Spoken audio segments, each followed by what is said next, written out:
semana de las PASOs. El próximo domingo nos toca votar a todos los argentinos y argentinas para decidir dentro de las opciones partidarias. Claro, son las PASO, ¿no? Son las PASO. Dentro de las opciones partidarias, quién va a representar a cada uno de los partidos. Exacto.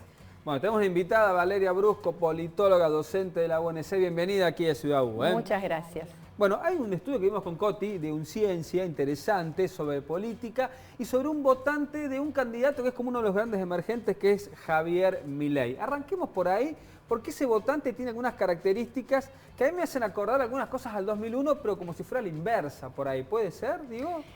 Sí, algunas características de disconformidad, frustración, enojo. Rechazo a la clase política. Sí. En aquel tiempo era que se vayan todos, ¿no? Claro. El eslogan.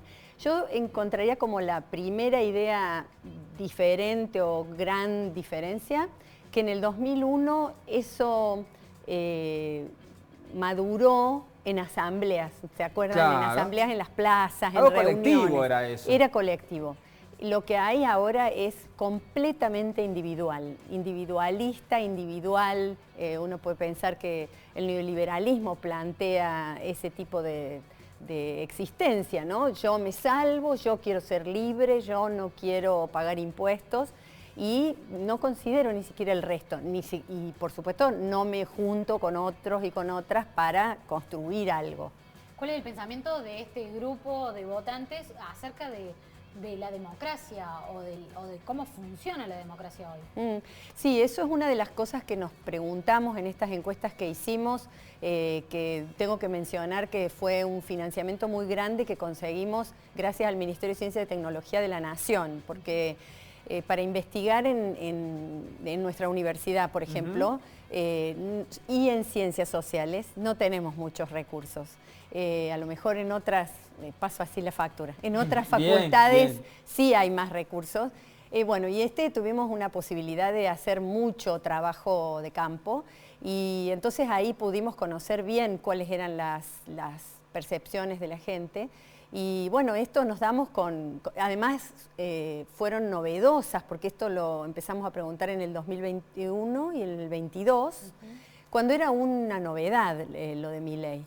Ahora tenemos unos resultados que esta semana nos han venido, todavía no los tengo analizados.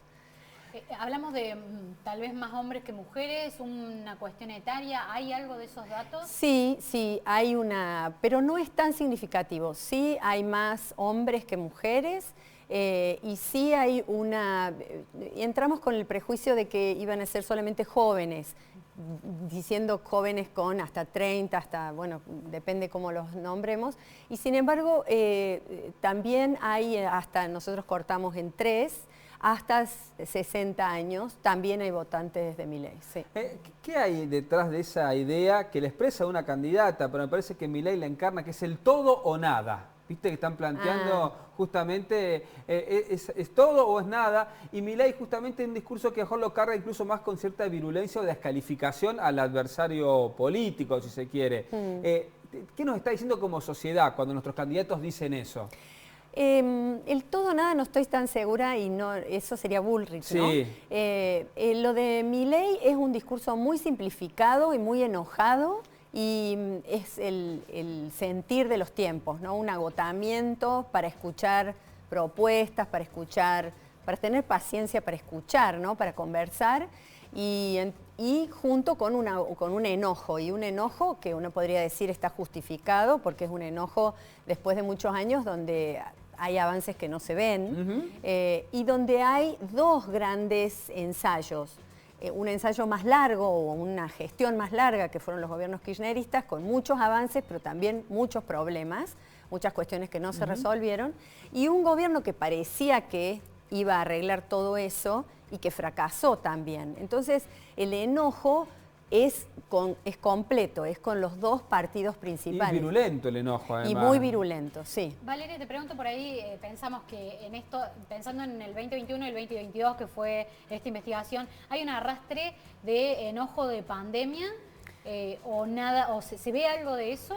Es como si hubiera madurado con la pandemia, porque quizá ese enojo estaba presente antes, quizás nosotros lo pasábamos por alto como una idea de antipolítica, como alguna cosa que era medio marginal, pero durante la pandemia eso se cocinó, ¿no? De las acciones, porque esto necesita a alguien que lo gestione, que lo lidere, y apareció Milei. Podría no haber aparecido y el enojo de la pandemia, de la gente que no se quería vacunar, que quería ir a los lugares públicos y bailaba, o podría haber ocurrido y se hubiera diluido.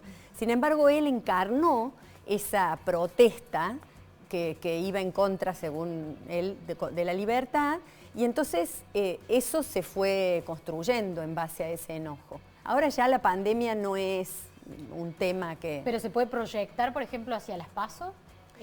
Esta investigación. Sí, es que eso es lo que empezó a crecer, con esa semilla, con la disconformidad y la frustración, y después con las situaciones económicas, ¿Y los jóvenes qué rol juegan en esa configuración de un candidato como el de Milei? Porque parecen como que los votantes que más lo acompañan a él, ¿no? Sí.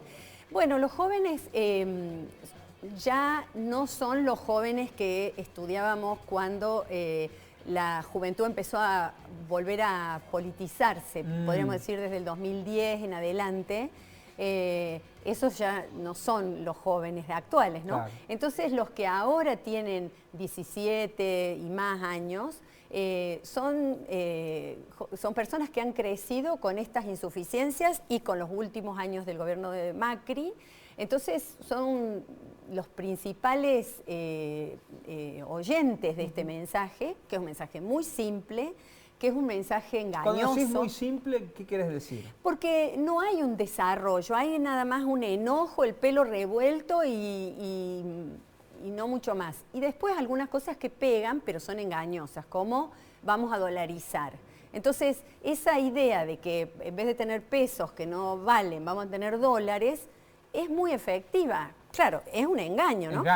Es una mentira, claro. ¿Y este candidato puntualmente tiene votantes más bien en Capital Federal, en Buenos Aires o en las provincias repartidos? ¿Cómo se ve ese panorama? Eso nos sorprendió muchísimo cuando lo hicimos porque nuestro prejuicio, bueno, uno en la ciencia también trabaja con hipótesis, más elegante le dice hipótesis, ¿no? Era que era un fenómeno urbano de ciudades más ricas, en todo caso, Buenos Aires, y nos sorprendió que excepto en el NOA, en el resto de las regiones del país estaba distribuido, y no solamente en las regiones, sino en los niveles socioeconómicos. También podíamos pensar que era un tipo de votante acomodado. No, lo sorprendente era que era de niveles socioeconómicos más bajos.